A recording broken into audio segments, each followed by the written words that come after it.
Dober dan. Kako vam lahko pomagam?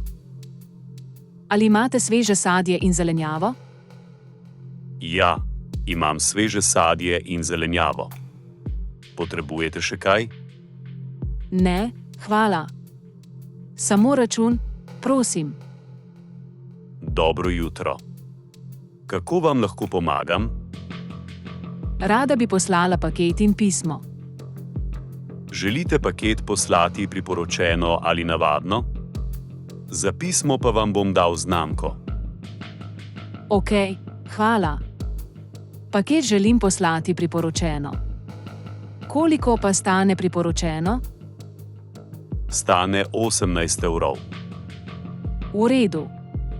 Priporočeno, prosim in znamko za pismo. Pozdravljeni, gospa Bilen. Prosim, dajte mi vašo zdravstveno kartico. Tukaj. Izvolite. Hvala lepa. Prosim, počakajte pred ordinacijo. Vas bomo poklicali, ko boste na vrsti. Če vam je bil posnetek všeč, kliknite like in se pridružite kanalu. Ne pozabite se pridružiti naši Facebook skupini.